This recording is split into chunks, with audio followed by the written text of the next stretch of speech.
Governance మీద కాస్త ధ్యాస పెట్టి ఆ తల్లులకు ఇచ్చే డబ్బులు ఇచ్చే కార్యక్రమం చూడండి. రైతులకు ఇచ్చే రైతు భరోసా 20,000 ఇస్తామన్నారు, ఇచ్చే కార్యక్రమం చూడండి. 18 ఏళ్ళు పైబడిన ప్రతి అక్క చెల్లెమ్మకు ప్రతి ఒక్కరికి 1,500 రూపాయలు ఇస్తామని చెప్పారు. అంటే సంవత్సరానికి 18,000 రూపాయలు. వాటి మీద ధ్యాస పెట్టే కార్యక్రమం చంద్రబాబు నాయుడు చేయాలి. ఏవి కూడా చేయకుండా కేవలం భయాందోళనలు క్రియేట్ చేయాలి. రాష్ట్రంలో రావణ కాష్టం సృష్టించాలి, దొంగ కేసులు పెట్టాలి, ఇరికించాలి, ఆస్తులను ధ్వంసం చేయాలి. వైఎస్ఆర్సీపీ అభిమానులైనా వైఎస్ఆర్సీపీ కార్యకర్తలైనా వైఎస్ఆర్సీపీకి ఓటు వేసిన వారైనా కూడా ఎవరిని కూడా ఉంచకూడదు అన్న దుర్మార్గపు ఆలోచనలతో అడుగులు ముందుకు వేయడం అతి హేయమైన రాజకీయం అని కూడా ఈ సందర్భంగా తెలియజేస్తా ఉంది. వినేవాడు వెర్రివాడైతే చెప్పేవాడు జగన్ రెడ్డి అవుతాడు. ఇప్పుడు తాజాగా ఎందుకు ఈ సామెతను మనం చెప్పుకోవాల్సి వచ్చిందంటే 5 ఏళ్ళు అధికారంలో ఉన్నప్పుడు జగన్మోహన్ రెడ్డి పాడిన పాటనే ఓడిపోయిన తర్వాత కూడా మళ్ళీ పాడుతున్నాడు.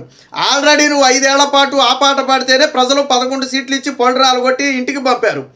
ఎందుకు ప్రజలు పళ్ళు రాలగొట్టారు అనేది కూడా ఆలోచన చేయకుండా మళ్ళీ తిరిగి అదే పాట పాడటం అనేది జగన్మోహన్ రెడ్డికే చెల్లింది. నిన్న ఆ నెల్లూరులో ఎవరైతే ఈవీఎంలు బద్దలు కొట్టినటువంటి వైసీపీ మాజీ ఎమ్మెల్యే పిన్నెల్లి రామకృష్ణారెడ్డి ఉన్నాడో ఆయన్ని పరామర్శించడానికి వెళ్ళాడు. అంటే ప్రజాస్వామ్యబద్ధంగా జరిగినటువంటి ఎన్నికల్లో ఈవీఎంలు బద్దలు కొట్టి సిఐ మీద హత్యాయత్నం చేసి అడ్డుకున్నటువంటి ఒక ఆ పౌరుడి మీద దాడి చేసి చంపే ప్రయత్నం చేసినటువంటి పిన్నెల్లి రామకృష్ణారెడ్డిని జగన్మోహన్ రెడ్డి పరామర్శించాడు.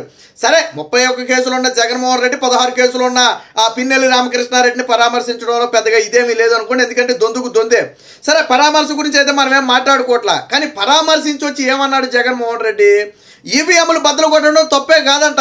మరి జగన్మోహన్ రెడ్డి మాట్లాడిన మాటలకు మరి ప్రజలు ఏం చేయాలో మీరు ఒకసారి చెప్పండి. ప్రజాస్వామ్యబద్ధంగా జరిగినటువంటి ఈ ఎన్నికల్లో ఈవీఎం బద్దలు కొట్టడం తప్పే కాదట. ఎందుకని అడగనే, అక్కడ అన్యాయం జరుగుతుంటే వెళ్ళి పిన్నెల్లి రామకృష్ణారెడ్డి అడ్డుకున్నాడట. ఏం అన్యాయం జరిగింది? రిగ్గింగ్ జరిగిందా? లేదా టీడీపీ ఏమన్నా ఎగదాటికి అక్కడ ఏమైనా గుద్దుకునే ప్రయత్నం చేసిందా? పోనీ వైసీపీ వాళ్ళని ఎవరినైనా లోనికి వెళ్లకుండా ఓట్లు వేయకుండా అడ్డుకున్నారా? ఏం జరిగింది? సమాధానం చెప్పాలి కదా. అక్కడ ఏ విధమైన గొడవ జరగకుండా అది తెలుగుదేశం పార్టీకి అనుకూలంగా ఉన్నటువంటి పోలింగ్ బూత్, అందులో ఓట్లన్నీ కూడా తెలుగుదేశం పార్టీకి అనుకూలంగా పడుతున్నాయి, ఆ కూటమికి అనుకూలంగా పడుతున్నాయి అనే ఒక ఉద్దేశంతో ఆ ఈవీఎం బద్దలు కొడితే అందులో నమోదయ్యే 2,000 ఓట్లు 3,000 ఓట్లు ఏవైతే ఉంటాయో వాటి దొరకకుండా ఉంటే మనం సేఫ్ అవ్వచ్చని పిన్నెల్లి రామకృష్ణారెడ్డి ఒక అంచనా. ఆ ఉద్దేశంతో బద్దలు కొట్టాడు. ఒకవేళ నిజంగా జగన్మోహన్ రెడ్డి చెప్తున్నట్టుగా అక్కడ ఏదైనా అన్యాయం జరుగుతుంటే రిటర్నింగ్ అధికారులు ఉంటారు, ఇతర పోలింగ్ అధికారులు ఉంటారు, ఎలక్షన్ కమిషన్కి ఫిర్యాదు చేయొచ్చు, పోలీసులు అక్కడే ఉంటారు, ఇంత కలెక్టర్ ఉంటాడు, ఇంతమంది ఉన్నారు కదా, వాళ్ళకి ఎవరికైనా ఫిర్యాదు చేయొచ్చు కదా. రెండోది, మీరు ఈవీఎంలు బద్దలు కొడితే రికార్డ్ అయిన సీసీ కెమెరాలోనే తెలుగుదేశం పార్టీ ఏదైనా రిగ్గింగ్ చేసినా రికార్డ్ అవుతుంది. అంతేగాని తెలుగుదేశం పార్టీ రికార్డింగ్ ఆగిపోయి మీరు వచ్చి బద్దలు కొట్టిన రికార్డింగ్ అయితే నమోదు కాదు కదా. ఒకవేళ నిజంగా అది జరుగుతుంటే మీరు ఆ వీడియో ఫుటేజ్ను కూడా ఎలక్షన్ కమిషన్ అడిగి బయట పెట్టవచ్చు. ఇదిగో టీడీపీ రిగ్గింగ్ చేసిందని చెప్పి మీరు ప్రజల ముందు ఉంచవచ్చు. కానీ అక్కడ ఏమీ జరగలేదు. ప్రశాంతంగా జరుగుతున్నటువంటి పోలింగ్ కేంద్రంలోకి నార్మల్గా వెళ్ళినట్టుగా వెళ్ళాడు. సరే ఆయన ఎమ్మెల్యే కాబట్టి లోనికి వెళ్ళేటప్పుడు కూడా ఎవరు అడ్డుకోలా, చూస్తూ నుంచున్నారు. ఉన్నట్టుండి లోనికి వెళ్ళిపోయి ఈవీఎం బద్దలు కొట్టేశాడు. బద్దలు కొట్టిన సమయంలో అడ్డుకునే ప్రయత్నం చేసినటువంటి ఒక ఆ తెలుగుదేశం పార్టీ కార్యకర్త లేదా సాధారణ ప్రజలు అనుకోండి వ్యక్తిని ఏం చేశారు జగన్మోహన్ రెడ్డి అనుచరులు, పిన్నెల్లి రామకృష్ణారెడ్డి అనుచరులు తర్వాత బయటకు వచ్చిన తర్వాత తలబద్దలు కొట్టారు. అడ్డుకునే ప్రయత్నం చేసినటువంటి సిఐ మీద హత్యాయత్నం చేసి సిఐ మీద దాడి చేశారు, ఇతర పోలీసులను గాయపరిచారు. అంటే ఒక మారణ హోమాన్ని సృష్టించాడు. పోలింగ్ రోజే కాదు, పోలింగ్ అయిపోయిన తర్వాత కూడా మారణ హోమాన్ని సృష్టించాడు. పిన్నెల్లి రామకృష్ణారెడ్డి అనుచరుల ఇంట్లో నాటు బాంబులతో పాటు గాజు పెంకులతో పాటు క్రికెట్ బ్యాట్లు, ఐరన్ రాడ్లు ఇవన్నీ కూడా స్వాధీనం చేసుకోవడం జరిగింది. అంటే ఎన్నికల తరువాత కూడా మారణ హోమం సృష్టించడానికి పిన్నెల్లి రామకృష్ణారెడ్డి పక్కా ప్లాన్ చేశాడు. అలాంటి ఒక వ్యక్తి ఈరోజు జగన్మోహన్ రెడ్డికి సౌమ్యుడు, మంచివాడు. హైకోర్టు, సుప్రీంకోర్టు ఆశ్చర్యం వ్యక్తం చేసింది. అసలు పిన్నెల్లి రామకృష్ణారెడ్డిని ఇన్ని రోజులు అరెస్ట్ చేయకుండా ఎలా ఉన్నారు? ప్రజాస్వామ్యంలో ఒక ఎమ్మెల్యేగా ఉన్న వ్యక్తి వెళ్ళిపోయి ఈవీఎం బద్దలు కొట్టడం అంటే ఈ సభ్య సమాజానికి మనం ఏం మెసేజ్ ఇవ్వాలనుకున్నాం? బద్దలు కొట్టిన వ్యక్తిని ఇన్ని రోజులు అదుపులోకి తీసుకోలేదనుకుంటే ప్రజలకు నమ్మకం ఎలా ఉంటుంది? ఎలక్షన్ కమిషన్ మీద, ఎన్నికల మీద ఎలా నమ్మకం ఉంటుందని చెప్పి సుప్రీంకోర్టు ఆగ్రహం వ్యక్తం చేసి హైకోర్టు ఇచ్చినటువంటి షరతులను కూడా క్యాన్సిల్ చేసి పిన్నెల్లి రామకృష్ణారెడ్డి అసలు కౌంటింగ్ కేంద్రం వద్దకే రావద్దు, హౌస్ అరెస్ట్ చేయమని చెప్పి ఆదేశాలు జారీ చేసిన అంతకుముందు హైకోర్టు కౌంటింగ్ కేంద్రం వద్దకు వెళ్ళమంది, కానీ సుప్రీంకోర్టు అసలు ఆ వ్యక్తిని బయటకే రానివద్దంది. అలాంటి వ్యక్తి బయటకు వస్తే సమాజానికే ప్రమాదం అని చెప్పింది. సో సుప్రీంకోర్టు అంత ఆగ్రహం వ్యక్తం చేసినటువంటి వ్యక్తి అంట సౌమ్యుడు మంచివాడు అంట జగన్మోహన్ రెడ్డికి. సిగ్గు శరం ఉందా? నువ్వు ముఖ్యమంత్రిగా ఉన్న సమయంలో నీ ఎమ్మెల్యే ఈవీఎం బదులు కొడితే దాన్ని సమర్థిస్తావా? మరో పని చేయాల్సింది, రాష్ట్ర వ్యాప్తంగా 175 నియోజకవర్గాల్లో ఈవీఎంలు బద్దలు కొట్టే పోయివా? ఈవీఎంలు బద్దలు కొట్టేస్తే గెలుద్దువేమో పోనీ, లేదా తెలుగుదేశం పార్టీ కొంచుకోట్ల ఉన్న చోట ఈవీఎంలు బద్దలు కొట్టే పోయివా? ఏ కుప్పమో మంగళగిరో లేదా పిఠాపురంలోని ఈవీఎంలు బద్దలు కొట్టేస్తే పోనీ ఆ ప్లేస్లన్నా గెలిచి నేను ఆడ మీద గెలిచానని చెప్పుకుందువు కదా. ఈవీఎం బద్దలు కొట్టడం ప్రజాస్వామ్యం. సిగ్గు లేదు. రాష్ట్రంలోనే కాదు దేశం మొత్తం కూడా చీకొట్టింది జరిగిన ఘటనని. ఒక ఎమ్మెల్యే ఏంటి ఈవీఎం బద్దలు కొట్టడం ఏంటని చీకొడితే సిగ్గు శరం లేకుండా ఈ రోజు వచ్చి పిన్నెల్లి రామకృష్ణారెడ్డిని వెనకేసుకొచ్చే ప్రయత్నం చేయటం. పైగా ఇంకా ఏం చెప్తాడు జగన్మోహన్ రెడ్డి, చంద్రబాబు రోజులన్నీ ఒకేలా ఉండవు, పాపం పండిందంట. నీ పాపం పండింది కాబట్టి నువ్వు 151 సీట్ల నుంచి 11 సీట్లకు పడిపోయావు. ఆడ పాపం పండింది. నిజంగా నువ్వు చెప్పినట్టు పాపం పండినట్టయితే 23 నుంచి 124 ఎలా వచ్చారు? ఎవరి పాపం పండింది?